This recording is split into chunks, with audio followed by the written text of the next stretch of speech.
सम्राट अकबर का दरबार अपनी न्यायप्रियता और बुद्धिमत्ता के लिए दूर दूर तक विख्यात था।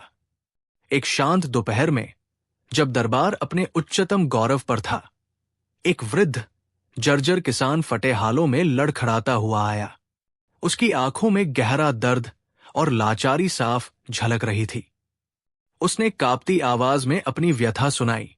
जहांपनाह, सूखे ने मेरी सारी फसलें निगल ली हैं।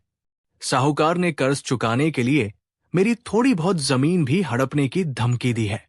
मेरे बच्चे भूखे हैं और मेरे पास खाने को एक दाना भी नहीं। दरबार में गहन सन्नाटा छा गया। उपस्थित सभी दरबारी, जो अकबर को तुरंत न्याय देते देखने के आदी थे, उत्सुकता से सम्राट की ओर देख रहे थे। उन्हें लगा कि अब सम्राट फौरन कोई राहत का फरमान सुनाएंगे। पर अकबर अपनी शाही गद्दी पर शांत बैठे रहे। उनकी निगाहें किसान पर स्थिर थी, परंतु चेहरे पर कोई स्पष्ट भाव नहीं था। ये अनपेक्षित चुप्पी सबको हैरान कर रही थी। क्या ये सम्राट की खामोशी थी या कोई गूढ़ परीक्षा? गरीब किसान, जिसकी आंखों में अंतिम आशा की किरण थी, अब असमंजस में था। उसे समझ नहीं आ रहा था कि उसे तुरंत दया क्यों नहीं मिल रही थी। किसान का माथा चिंता की लकीरों से भर गया। उसकी उम्मीद से भरी आंखें अब भय और अनिश्चितता से सिकुड़ रही थी।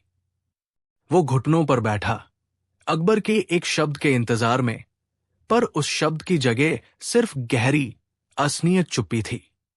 उसे समझ नहीं आ रहा था कि उसकी मार्मिक पुकार का सम्राट पर कोई असर क्यों नहीं हो रहा था। दरबार में धीमी कानाफूसी शुरू हो गई। बीरबल, जो अक्सर सम्राट के मन की बात भांप लेते थे, भी इस बार असमंजस में थे। उनकी पैनी निगाहें अकबर पर टिकी थी, ये समझने की कोशिश में कि सम्राट क्या देख रहे थे या किस सच्चाई की प्रतीक्षा कर रहे थे। अन्य दरबारी भी एक दूसरे की ओर देखकर अनुमान लगाने लगे, पर किसी को कोई सूत्र नहीं मिल रहा था। अकबर ने अपनी पलकें धीरे से झुकाई और फिर उठाई। उनकी ये खामोशी केवल निर्णय की प्रतीक्षा नहीं थी, बल्कि एक गहन परीक्षा थी। किसान के धैर्य की, दरबारियों के अवलोकन की और स्वयं सच्चाई की भी। उनकी पारखी आंखें केवल कहे गए शब्दों पर नहीं, बल्कि किसान के हृदय में छिपे दर्द और उसकी अंतिम आशा की गहराई को भी माप रही थी। अकबर की दृष्टि किसान के झुके हुए कंधों और पसीने से तर चेहरे पर टिकी थी। किसान की आंखों में गहरी थकान और एक धुंधली सी आस बची थी। वो बार बार सम्राट की ओर देखता, मानो एक शब्द, एक इशारा उसकी पूरी दुनिया बदल सकता था। पर सम्राट मौन थे। ये मौन दरबार में और भी भारी होता जा रहा था। दरबारी आपस में खुसर फुसर करने लगे। क्या सम्राट ने उसकी बात नहीं सुनी? क्या वो उसे दोषी मानते हैं? पर उनके सारे अनुमान हवा में थे। अकबर के लिए ये केवल एक गुहार नहीं थी, ये उस व्यवस्था की पड़ताल थी जिसने एक किसान को इस कगार पर ला खड़ा किया था। वो उस छिपे हुए धागे को ढूंढ रहे थे जो केवल दया से नहीं, बल्कि न्याय से जुड़ा था। उनकी आंखें केवल किसान की वर्तमान दुर्दशा को नहीं, बल्कि उसके पीछे की पूरी कहानी को, उसकी दृढ़ता को और सबसे बढ़कर उसकी ईमानदारी को परख रही थी। उन्होंने देखा कि किसान की आंखों में भले ही भय था, पर झूठ का कोई अंश नहीं। ये एक महत्वपूर्ण संकेत था। ये एक महत्वपूर्ण संकेत था। अकबर ने अपनी दृष्टि किसान से हटाई, पर उनके विचारों का मंथन जारी था। उन्होंने दरबार में बैठे मंत्रियों पर एक पैनी नजर डाली। उनकी चुप्पी अब केवल किसान की सच्चाई नहीं, बल्कि उस व्यवस्था पर सवाल उठा रही थी जिसने उसे इस कगार पर पहुंचाया। दरबार में हर कोई बादशाह के धैर्य और अगले कदम का इंतजार कर रहा था। बीरबल शांत मुद्रा में अकबर के मनन को भांप रहे थे। कुछ और पल मौन रहे। अंततः अकबर ने गंभीर चुप्पी तोड़ी। उनकी आवाज में दृढ़ता थी। ये केवल एक व्यक्ति की पुकार नहीं, उन्होंने कहा, बल्कि हमारे न्याय तंत्र की पड़ताल है। तत्काल इस गांव की लगान प्रणाली, अधिकारियों के व्यवहार और किसान की पृष्ठभूमि का विस्तृत ब्यौरा चाहिए। जब तक जड़ तक नहीं पहुंचते कोई निर्णय नहीं लिया जाएगा। अकबर के इन शब्दों ने दरबार में एक गहरी सांस भर दी। कुछ को लगा कि बादशाह ने मामले को टाल दिया है, जबकि अन्य उनकी दूरदर्शिता पर चकित थे। बीरबल के चेहरे पर एक हल्की मुस्कान थी, जैसे वे अकबर के इरादे को पूरी तरह समझ गए हों। तुरंत ही बादशाह के आदेश पर अमल शुरू हो गया। कुछ विश्वसनीय अधिकारी और सिपाही उस गांव की ओर रवाना हुए जहां से वो किसान आया था।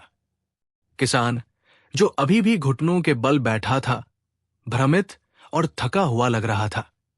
उसे समझ नहीं आ रहा था कि उसकी सीधी सादी पुकार पर इतनी पड़ताल क्यों हो रही थी। उसे लगा कि उसकी दरियादिली की उम्मीद टूट गई है। बीरबल ने अकबर की ओर देखा। जहां पनाह, बीरबल ने धीरे से कहा, आपकी ये पड़ताल शायद उस रोग की जड़ तक पहुंच जाएगी जिसे कई बार तत्काल उपचार से केवल दबाया जाता है, मिटाया नहीं जाता। अकबर ने एक गहरी सांस ली। सही कहा बीरबल। अक्सर दया का त्वरित प्रदर्शन अस्थायी होता है, परंतु न्याय की गहरी नींव स्थायी समाधान लाती है। दरबार में अब सन्नाटा था। हर कोई इस अनोखी परीक्षा के परिणाम का इंतजार कर रहा था। अकबर की आंखें दरबारियों पर एक क्षण के लिए ठहरी, फिर किसान पर, जिसमें आशा और निराशा का अजीब मिश्रण था। उन्होंने धीरे से स्पष्ट किया, ये पड़ताल केवल इस गरीब किसान के लिए नहीं, बल्कि उन सभी के लिए है जो व्यवस्था की दरारों में पिस रहे हैं। अगर आज मैंने सिर्फ इसे कुछ अनाज या स्वर्ण मुद्राएं देकर विदा कर दिया, तो कल कोई और किसान इसी दुख के साथ मेरे द्वार पर खड़ा होगा। उनकी आवाज में दृढ़ता थी। मैं जानना चाहता हूं कि यह स्थिति क्यों उत्पन्न हुई। क्या इसमें किसी अधिकारी की लापरवाही है या कोई अनुचित कर प्रणाली है जो हमारे मेहनतकश लोगों को निचोड़ रही है? मेरी चुप्पी केवल सहानुभूति का अभाव नहीं, बल्कि समस्या की जड़ों तक पहुंचने का संकल्प है, ताकि भविष्य में कोई भी किसान ऐसी पीड़ा लेकर न आए। बीरबल ने गर्व से सिर हिलाया। किसान अभी भी भ्रमित था, पर अकबर के शब्दों में कुछ ऐसी गंभीरता थी जिसने उसके मन में एक नई उम्मीद जगाई, भले ही वो धीमी ही क्यों न हो। अकबर ने अपनी दृष्टि किसान पर स्थिर की और फिर दरबारियों की ओर मुड़े। बीरबल, उन्होंने कहा, मैं चाहता हूं कि तुम तुरंत इस किसान के गांव जाओ। इसके परिवार और आसपास के अन्य किसानों की स्थिति का बारीकी से अध्ययन करो। पता लगाओ कि क्या इनके लगान में कोई अनुचित वृद्धि हुई है या क्या कोई भ्रष्ट अधिकारी अपनी मनमानी कर रहा है। उन्होंने आगे कहा, और तब तक के लिए इस किसान के कर्ज का निपटारा शाही कोष से किया जाएगा। इसे रहने के लिए एक सुरक्षित स्थान और भोजन उपलब्ध कराया जाए। मेरी दया केवल व्यक्ति तक सीमित नहीं, बल्कि व्यवस्था को सुधारने में है। किसान की आंखों में अब आंसू नहीं, बल्कि कृतज्ञता और विस्मय था। वो समझ गया कि बादशाह की चुप्पी वास्तव में एक गहरी सोच का परिणाम थी, एक ऐसी सोच जो केवल एक व्यक्ति की नहीं, बल्कि पूरे समाज की भलाई पर केंद्रित थी। बीरबल ने तुरंत आदेश का पालन करने के लिए अपनी कमर कसी। दरबार में एक नई ऊर्जा का संचार हुआ। ये ऊर्जा केवल न्याय की नहीं, बल्कि प्रणालीगत परिवर्तन की थी।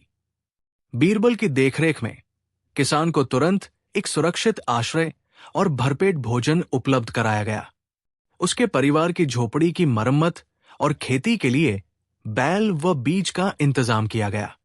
ये तो मात्र शुरुआत थी। अगले ही दिन अकबर ने अपने प्रमुख मंत्रियों और भूमि विशेषज्ञों की एक विशेष सभा बुलाई। उन्होंने फरमान जारी किया कि साम्राज्य में किसानों की समस्याओं का गहन अध्ययन किया जाए। जमींदारों द्वारा होने वाले शोषण को रोकने, लगान प्रणाली को अधिक पारदर्शी बनाने और किसानों को ऋण के जाल से बचाने के लिए कठोर नियम बनाए जाएं। इस घटना ने पूरे साम्राज्य में एक नई बहस छेड़ दी। लोगों ने समझा कि बादशाह का न्याय सिर्फ एक पल की दया नहीं, बल्कि एक स्थायी सुधार की नींव था। दरबारियों ने अकबर की दूरदृष्टि और प्रजा के प्रति सच्ची प्रतिबद्धता को नमन किया। ये निर्णय आने वाली पीढ़ियों के लिए एक मिसाल बन गया, जो बताता था कि एक सच्चा शासक कैसे अपने लोगों के भविष्य को संवारता है। वो गरीब किसान जिसकी गुहार ने इस पूरे बदलाव की शुरुआत की थी, अब स्वयं इन सुधारों का सबसे बड़ा लाभार्थी था। उसे न केवल उसका बकाया लगान माफ कर दिया गया, बल्कि नए नियमों के तहत उसे अपनी भूमि को फिर से उपजाऊ बनाने के लिए सुरक्षित ऋण भी प्रदान किया गया। धीरे धीरे साम्राज्य के कोने कोने में किसानों के जीवन में सुधार आने लगा। जमींदारों की मनमानी पर लगाम लगी और लगान वसूली में पारदर्शिता बढ़ी। भय और शोषण की जगह आशा और सुरक्षा ने ले ली।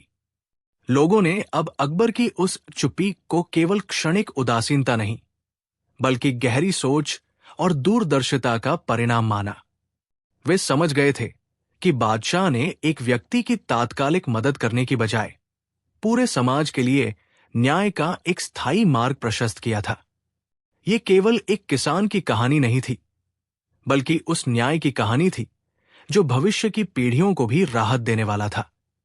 अकबर के प्रति प्रजा का सम्मान और भी गहरा हो गया, क्योंकि उन्होंने देखा कि सच्चा न्याय धैर्य और दृढ़ संकल्प से ही आता है। ये नई व्यवस्था केवल कागजों पर नहीं थी। उस गरीब किसान के मामले को फिर से पूरी निष्ठा और पारदर्शिता से देखा गया। जांच में दोषी पाए गए अधिकारियों को कठोर दंड मिला, जिससे अन्य भ्रष्ट कर्मचारियों में भी भय व्याप्त हो गया। किसान को न केवल उसकी जमीन वापस मिली, बल्कि वर्षों के नुकसान की भरपाई भी की गई, और ये सब बादशाह की व्यक्तिगत कृपा के बजाय स्थापित न्याय प्रणाली के तहत उसके अधिकार के रूप में मिला। ये घटना साम्राज्य के हर कोने में चर्चा का विषय बन गई। अब हर दरबारी, हर सूबेदार जानता था कि बादशाह की चुप्पी केवल अवलोकन नहीं, बल्कि सुधार का आह्वान थी। इस एक निर्णय ने भविष्य में होने वाले अनगिनत शोषणों पर लगाम लगा दी। अकबर ने सिद्ध कर दिया कि दूरदर्शी नेतृत्व तात्कालिक राहत से कहीं बढ़कर स्थायी समाधान प्रदान करता है, और सच्चा न्याय धैर्य के बीच से ही अंकुरित होता है। यह घटना केवल एक किसान के लिए न्याय की विजय नहीं थी, बल्कि पूरे साम्राज्य में एक नई चेतना का उदय था। दरबारियों और अधिकारियों ने अब अपनी कार्यप्रणाली में सुधार करना शुरू कर दिया। वे जानते थे कि बादशाह की चुप्पी निष्क्रियता नहीं, बल्कि गहरी पड़ताल थी। भ्रष्टाचार और अक्षमता पर स्वतः लगाम लगने लगी, क्योंकि हर अधिकारी को यह भय सताने लगा कि कहीं वह भी अकबर की अगली परीक्षा का विषय न बन जाए। आम जनता के बीच भी अकबर की छवि और मजबूत हुई। उन्हें यह विश्वास हो गया कि बादशाह केवल तात्कालिक सहायता देने वाले दयालु शासक नहीं, बल्कि ऐसे न्यायप्रिय सम्राट हैं जो समस्याओं की जड़ तक जाते हैं और स्थायी समाधान प्रदान करते हैं। अब लोग अपने अधिकारों के लिए आवाज उठाने में अधिक सहज महसूस करते थे, ये जानते हुए कि भले ही न्याय मिलने में थोड़ा समय लगे, लेकिन अंततः ये अवश्य मिलेगा।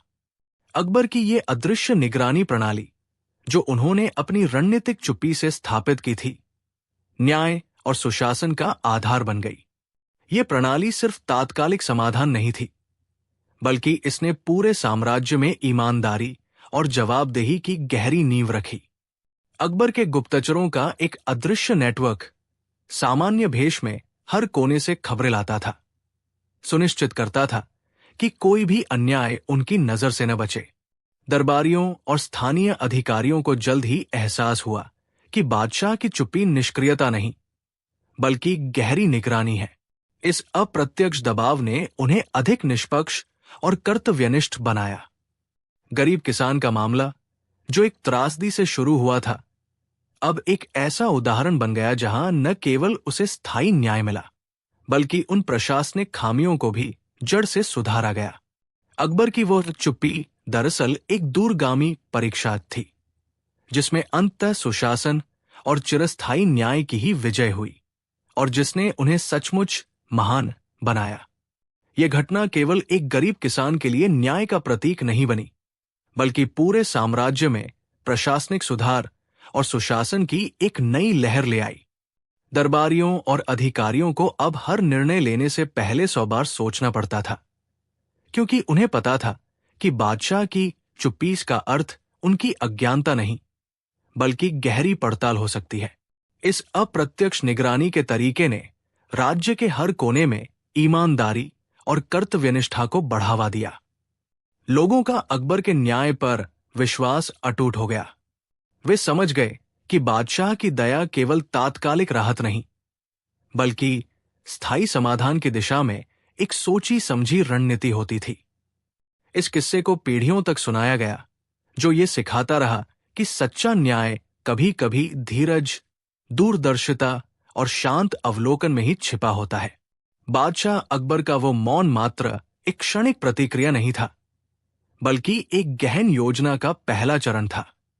उनके गुप्तचरों को तुरंत सक्रिय कर दिया गया, न केवल उस गरीब किसान की व्यक्तिगत दुर्दशा का पता लगाने के लिए, बल्कि उस पूरी व्यवस्था की पड़ताल के लिए जो उसे इस हालत में ले आई थी। कुछ ही दिनों में सच्चाई बादशाह के सामने थी। एक भ्रष्ट जमींदार और उसके लालची कारिंदे, जो किसानों को उनके हक से वंचित कर रहे थे और लगान के नाम पर मनमानी वसूली करते थे।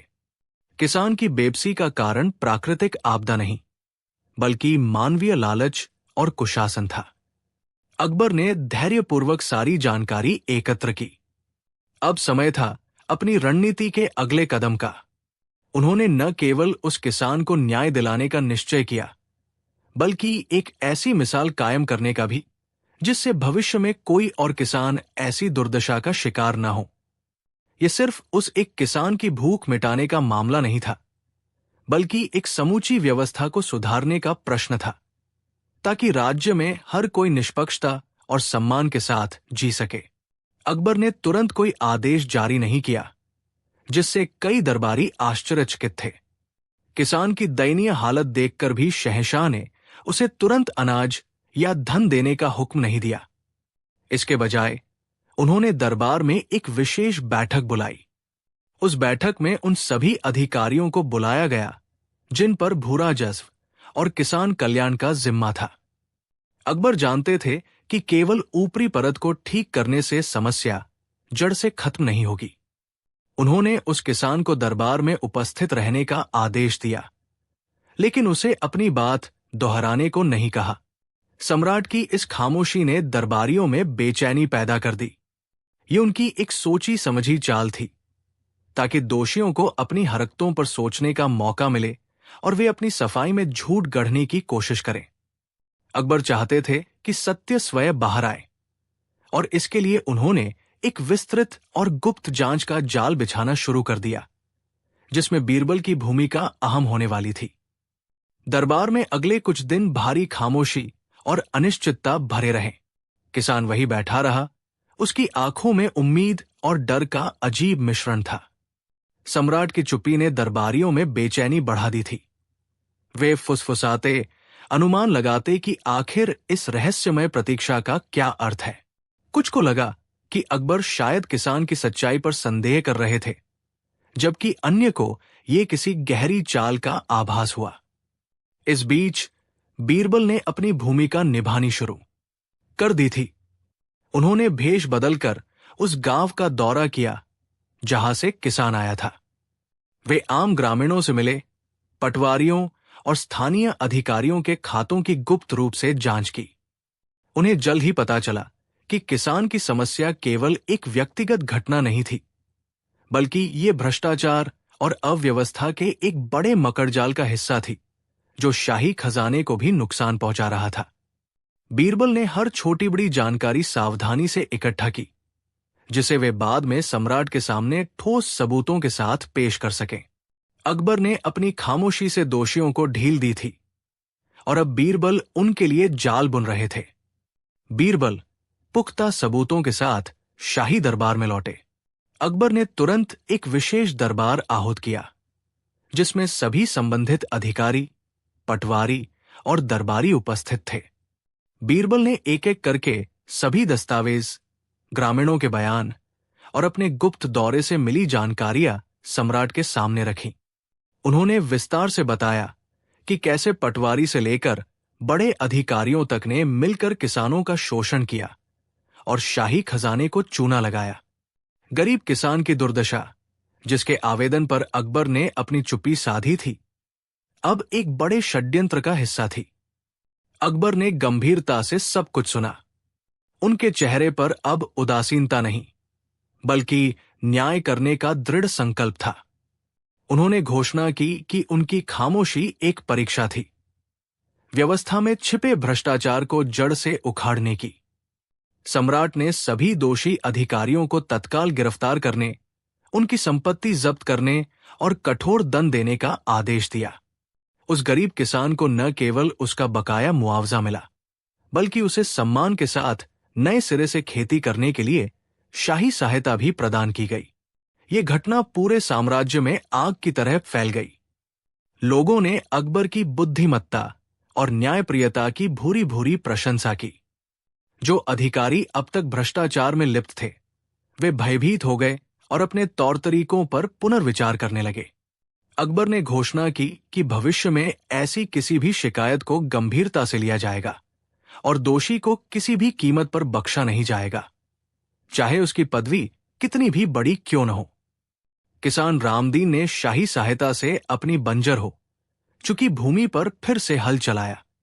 उसकी मेहनत और अकबर के आशीर्वाद से उसकी फसलें लहला उठीं और उसका परिवार सुख शांति से रहने लगा। उसे अब सम्मान की दृष्टि से देखा जाता था। अकबर ने इस घटना से सबक लेते हुए अपने राज्य में न्याय व्यवस्था को और सुदृढ़ बनाने के लिए कई नए उपाय लागू किए, ताकि भविष्य में कोई भी गरीब या मजबूर नागरिक न्याय से वंचित न रहे। इस प्रकार अकबर की खामोशी ने एक नई निष्पक्ष शासन प्रणाली की नींव रखी। अकबर की इस दूरदर्शिता और न्यायप्रियता ने प्रजा के हृदय में उनके प्रति अटूट श्रद्धा भर दी।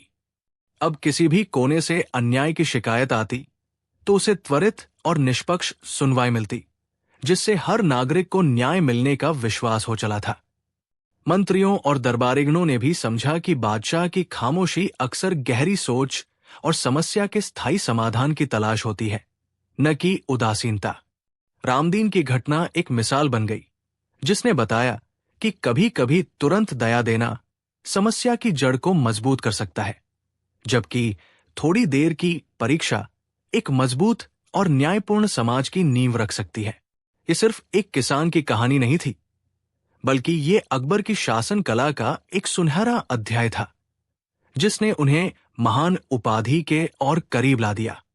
उनके निर्णयों में अब न्याय की गहरी छाप स्पष्ट रूप से दिखाई देती थी। बादशाह अकबर ने रामदीन को केवल तात्कालिक सहायता नहीं दी, बल्कि उसकी समस्या की जड़ तक जाकर एक स्थायी समाधान प्रस्तुत किया। उन्होंने रामदीन को खेती के लिए उन्नत बीज और एक छोटा ऋण प्रदान करवाया, जिससे वो अपनी भूमि को फिर से उपजाऊ बना सके। इस घटना ने दरबारियों और प्रजा को ये स्पष्ट संदेश दिया कि सच्चा न्याय केवल सहानुभूति दिखाना नहीं, बल्कि व्यक्ति को आत्मनिर्भर बनाना है। अकबर के इस निर्णय से साम्राज्य में ऐसी व्यवस्थाएं विकसित हुई, जिन्होंने गरीबों और जरूरतमंदों को सिर्फ भीख नहीं, बल्कि सम्मानजनक जीवन जीने का अवसर दिया। आगे चलकर अकबर के दरबार में ऐसी अनेक पहलें शुरू हुई, जिनका उद्देश्य केवल गरीबी मिटाना नहीं, बल्कि समाज के हर तबके को सशक्त करना था, ताकि कोई भी किसान दोबारा रामदीन की तरह लाचार न महसूस करे। ये अकबर की दूरदर्शिता का ही परिणाम था। उनकी इस दूरदृष्टि ने केवल तात्कालिक राहत नहीं दी, बल्कि एक स्थायी परिवर्तन की बुनियाद रखी। साम्राज्य के हर कोने में कृषि के विकास हेतु नहरों का जाल बिछाया गया, उत्तम गुणवत्ता के बीज और आधुनिक उपकरण किसानों तक पहुंचाए गए। ग्राम स्तर पर सहकारी समितियां गठित की गई, जिन्होंने किसानों को संगठित होने और अपनी उपज का उचित मूल्य प्राप्त करने में मदद की। शिक्षा और व्यावसायिक प्रशिक्षण पर भी बल दिया गया, ताकि ग्रामीण युवा केवल खेती पर निर्भर न रहें, बल्कि अन्य शिल्पों और व्यवसायों में भी महारत हासिल कर सकें। इस प्रकार रामदीन जैसे असंख्य किसानों को आत्मसम्मान के साथ जीने का अवसर मिला। अकबर की वो प्रारंभिक चुप्पी, जिसे लोगों ने उदासीनता समझा था, वास्तव में न्याय की गहरी समझ और एक सशक्त समाज के निर्माण की नींव साबित हुई। समय के साथ अकबर के उस परीक्षण का वास्तविक स्वरूप सामने आया। जहां तात्कालिक दया केवल एक व्यक्ति की भूख शांत करती, वहीं अकबर की योजना ने पूरे समाज को आत्मनिर्भर बना दिया। रामदीन और उनके जैसे अनगिनत किसानों के चेहरों पर अब चिंता की जगह संतोष और आशा चमकती थी। वे केवल अपनी उपज के मालिक नहीं थे, बल्कि अपने भविष्य के भी निर्माता थे। ग्रामों में शिक्षा का प्रसार हुआ, नए उद्यम फले फूले और गरीबी की बेड़ियां टूटने लगी। अब कोई किसान साहूकारों के अन्याय तले दबने को विवश नहीं था। लोगों ने समझा कि बादशाह की वह चुप्पी, जो कुछ क्षणों के लिए कठोर लगी थी, दरअसल आने वाली पीढ़ियों के लिए एक मजबूत और न्यायपूर्ण समाज की आधारशिला थी। एक ऐसा स्थायी समाधान जो तात्कालिक भावुकता से कहीं अधिक गहरा और प्रभावशाली था। वर्षों बाद जब उस घटना की स्मृति धुंधली पड़ने लगी थी, तब भी उन गांवों की हरियाली और समृद्धि बादशाह की दूरदर्शिता का प्रमाण थी। जहां पहले सूखा और अकाल किसानों की रीढ़ तोड़ देते थे, वहीं अब सशक्त सिंचाई प्रणालियां और आधुनिक कृषि विधियां उन्हें प्रकृति की मार से बचाती थी। कोई भी बूढ़ा किसान जब अपने बच्चों और पोतों को स्कूलों में जाते देखता, तो उसकी आंखों में कृतज्ञता के आंसू छलक आते। वे समझते थे कि बादशाह ने उन्हें केवल अनाज नहीं दिया, बल्कि स्वाभिमान और भविष्य की नींव दी थी। ये केवल दान नहीं था, ये अधिकार था, जीवन को अपने शर्तों पर जीने का अधिकार। तात्कालिक सहायता से कहीं बढ़कर ये एक ऐसा स्थायी बदलाव था जिसने पूरी पीढ़ी का जीवन बदल दिया। और अकबर का ये न्यायपूर्ण निर्णय इतिहास के पन्नों में स्वर्ण अक्षरों में अंकित हो गया।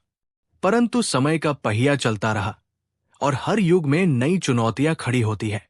एक बार फिर साम्राज्य के एक दूरस्थ गांव से गरीबी और लाचारी की एक हृदय विदारक कहानी बादशाह के कानों तक पहुंची। एक वृद्ध किसान जिसका नाम रामू था, उसकी थोड़ी सी जमीन भी प्रकृति के प्रकोप से बंजर हो चुकी थी। कर्ज का बोझ इतना बढ़ गया था कि उसके पास अपने बच्चों को खिलाने के लिए एक दाना भी नहीं बचा था। जब रामू ने हिम्मत कर दरबार में बादशाह अकबर के सामने अपनी व्यथा सुनाई, तो सभी दरबारी उसकी दयनीय दशा पर द्रवित हो उठे। उन्होंने तत्काल सहायता और दया की गुहार लगाई। लेकिन इस बार